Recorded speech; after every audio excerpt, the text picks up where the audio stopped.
अस्सलामुअलैकुम। दोस्तों, जैसा कि मैंने अपनी लास्ट वीडियो में आप सबके साथ शेयर किया था कि ऑटिज़म क्या है और ये किस तरह से किसी भी बच्चे के 3 मेन एरियाज़ पे असरअंदाज होता है।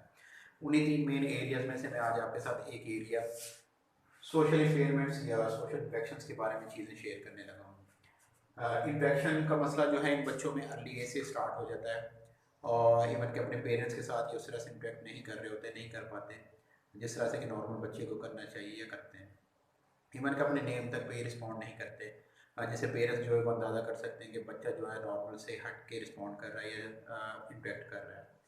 फिर आहिस्ता आहिस्ता ज़िंदगी में सिबलिंग्स या पेरेंट्स के साथ सोशल सेटिंग्स में, सोशल गैदरिंग्स में, रिलेटिव्स के साथ या स्कूल सेटिंग्स में भी ये बच्चे जो है उस तरह से रिस्पॉन्ड नहीं कर रहे होते या इंटरेक्ट नहीं कर रहे होते जिस तरह के नॉर्मल बच्चे करते हैं। यानी नॉर्मल से बहुत ही डिफरेंट वे में ये लोगों के साथ इंटरेक्ट कर रहे होते हैं।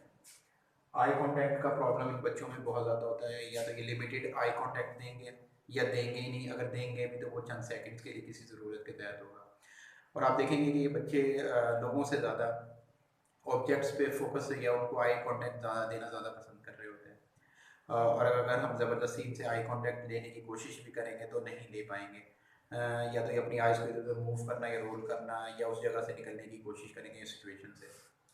और आई कांटेक्ट जब तक हम किसी को नहीं देंगे या नहीं लेंगे तो हम अपनी चीज़ें उस तरह से कन्वे नहीं कर सकते, यानी डिस्कशन वगैरह नहीं कर सकते, एक्सप्रेस नहीं कर सकते। तो ये एक बहुत बड़ा मसला इन बच्चों में पाया जाता है। अवेयरनेस का प्रॉब्लम भी बहुत ज़्यादा इनमें होता है कि इनको आसपास की अपनी सेटिंग्स जहाँ पे ये रह रहे हैं, जहाँ पे मौजूद हैं, वहाँ पे जो चीज़ें सेटिंग में मौजूद हैं उनके बारे में अंदाज़ा नहीं होता कि इनका क्या मकसद है, इनका क्या यूज़ है और मुझे इन्होंने किस तरह से इनके साथ रहना है, इनको या इस्तेमाल करना है या यहाँ पे किस तरह से ज़िंदगी गुजारनी है। और जो लोग वहाँ पे मौजूद हैं उनके बारे में भी इनको प्रॉपर अंदाज़ा नहीं होता है कि इनके साथ किस तरह से बिहेव करना है, किस तरह से रहना है, किस तरह से इनके साथ इंटरेक्ट करना है। सेल्फ नीड्स, ये बच्चे अपनी सेल्फ नीड्स को उस तरह से कन्वे नहीं कर पाते जिस तरह से कि दूसरे बच्चे या नॉर्मल बच्चे करते हैं। यानी बहुत ही डिफरेंट वे में ये बिहेव करेंगे, अपनी चीज़ को कन्वे करेंगे। अगर कोई चीज़ चाहिए भी है तो ये पॉइंटिंग वगैरह भी नहीं करेंगे, ये बताएंगे भी नहीं। ये या तो टेंट्रम थ्रो करना शुरू कर देंगे या इन्होंने अपने जो साइंस वगैरह डेवलप किए होते हैं उस चीज़ के लिए वो शो करना शुरू कर देंगे। बॉडी पॉस्चर का मसला भी बच्चों में बहुत ज़्यादा होता है कि ये बच्चे जो है इनका उठना बैठना चलना फिरना खाना पीना जो है वो दूसरे बच्चों से बहुत ही डिफरेंट होता है। कि इनका मूव करने का तरीका जो बहुत डिफरेंट होता है। अगर किसी सोशल सेटिंग में या ग्रुप में बैठे हैं अपने बहन भाइयों के साथ बैठे हुए हैं तो उनके साथ भी इनको अंदाज़ा नहीं कि किस तरह से उनके साथ बात करनी है, किस तरह से उनके साथ बिहेव करना है। या तो बहुत ज़्यादा हाई पिच या टोन में बात करना शुरू कर देंगे या बहुत ही पैसिव या लो टोन में बात करना शुरू कर देंगे कि मतलब बहुत ही डिफरेंट किस्म के वे में वो चीज़ें शो करना शुरू कर देते हैं। इमोशंस एंड फीलिंग्स, इन बच्चों को अपने इमोशंस को एक्सप्रेस करने का भी तरीका नहीं आता। कि सैड है या हैप्पी है तो उनको किस तरह से कन्वे करना है लोगों को कि मैं सैड हूँ या हैप्पी हूँ। और सेम इसी तरह से ये लोगों के एक्सप्रेशन इमोशंस को उस तरह से जज नहीं कर सकते, ना ही समझ सकते हैं कि फलाना बंदा जो सामने बैठा है स्माइल कर रहा है या वो रो रहा है तो उसके पीछे क्या रीज़न है, क्या मसला उसको हुआ है। इसी तरह से फीलिंग्स, ये बच्चे अपनी फीलिंग्स को भी उस तरह से एक्सप्रेस या कम्युनिकेट नहीं कर पाते लोगों को कि वो क्या फ़ील कर रहे हैं किसी भी सिचुएशन के बारे में या किसी भी चीज़ के बारे में। इवन के अगर वो पेन फ़ील कर रहे हैं तो वो भी नहीं बता सकेंगे कि वो इस वक्त किसी चीज़ से के पास से पेन फ़ील कर रहे हैं या उनके किसी भी बॉडी पार्ट्स में पेन इस वक्त फ़ील हो रही है। और अगर वो बताना भी चाहेंगे तो उनका वे जो होगा वो बहुत ही डिफरेंट होगा। यानी कि वो किसी मतलब ज़मीन पे लेट जाएंगे या रोना शुरू कर देंगे या कुछ और हिटिंग बिहेवियर वगैरह शो करना शुरू कर देंगे। प्रॉपर वे में इंटरेक्ट या रिस्पॉन्ड या कम्युनिकेट नहीं करते अपनी चीज़।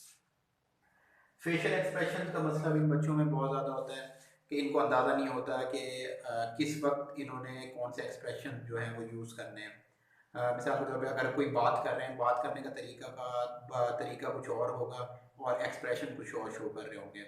यानी दोनों चीज़ों को एट द सेम टाइम ये मैच नहीं कर सकते, ये यूज़ नहीं कर सकते।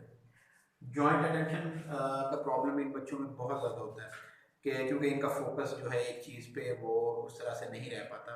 शफल होता रहता है, तो इनको किसी भी चीज़ के बारे में फोकस करवाना या फोकस करके काम करना इनके लिए बहुत मुश्किल होता है। मिसाल अगर हम बच्चे ग्रुप में कोई एक्टिविटी कर रहे हैं और सब बच्चे किसी चीज़ के बारे में डिस्कशन कर रहे हैं या काम कर रहे हैं, तो ये बच्चे उस पर उस तरह से प्रॉपर वे में फोकस नहीं कर सकते या टेंशन नहीं दे सकते अपनी। रिलेशनशिप्स, इनको जैसे कि मैंने आगे भी पहले भी बोला है कि रिलेशनशिप्स का इनको आइडिया नहीं होता कि पेरेंट्स हैं उनके साथ इनको किस तरह से रहना है, किस तरह से डील करना है, किस तरह से उनके साथ बॉन्डिंग बनानी है। और अगर सिबलिंग या पीयर्स हैं उनके साथ किस तरह से इन्होंने फ्रेंडशिप कायम करनी है या बनानी है और किस तरह से अपने रिलेशन को लेके चलना है, इनको इन चीज़ों के बारे में अंदाज़ा नहीं होता। ये अपनी ही ज़िंदगी में रहना ज़्यादा पसंद करते हैं बजाय ये कि लोगों के साथ इंटरेक्शन करना या अपने ताल्लुकात बनाना। सेमनेस का प्रॉब्लम इन बच्चों में बहुत ज़्यादा होता है क्योंकि इन्हें सेम चीज़ें चाहिए होती हैं, सेम रूटीन चाहिए होती है, चेंजेस ये एक्सेप्ट नहीं करते। और अगर हम कोई चीज़ चेंज कर भी रहे हैं तो आ, वो इनके लिए बहुत मुश्किल होती है एक्सेप्ट करना। और अगर हम कोई भी सोशल गैदरिंग या सोशल इवेंट्स वगैरह अगर हम घर पे अरेंज कर रहे हैं, तो अगर हम एक माह पहले भी अगर कम से कम इनको बताना शुरू कर दें कि फ़लाँ डेट पे हमारे घर में ये इवेंट होगा या कोई इस तरह का गैदरिंग होगी और आपने इस तरह से प्रॉपर वे में इस तरह फ़लाँ वे में बिहेव करना है, तो तब भी आप 100% श्योर नहीं हो सकते इस चीज़ के बारे में कि ये उस वक्त ये प्रॉपर वे में बिहेव करेंगे। मे भी हो सकता है कि अभी इवेंट स्टार्ट ही हो और ये जाए और किसी जाके कॉर्नर में खड़े हो जाए और सारा टाइम वहीं पे स्पेंड करते हैं।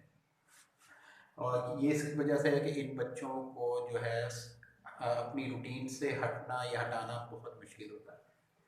रेसिप्रोसिटी, ये बच्चे जो हैं अपनी किसी भी रिलेशनशिप में रेसिप्रोसिटी कायम नहीं रख सकते या क्योंकि ये इनिशिएट उस तरह से नहीं कर पाते या किसी के साथ उस तरह से इंटरेक्ट नहीं कर पाते और ना ही ये लॉन्ग टर्म अपने रिलेशनशिप के बारे में कुछ सोच सकते हैं या उसके बारे में मतलब उसको लेके चल सकते हैं।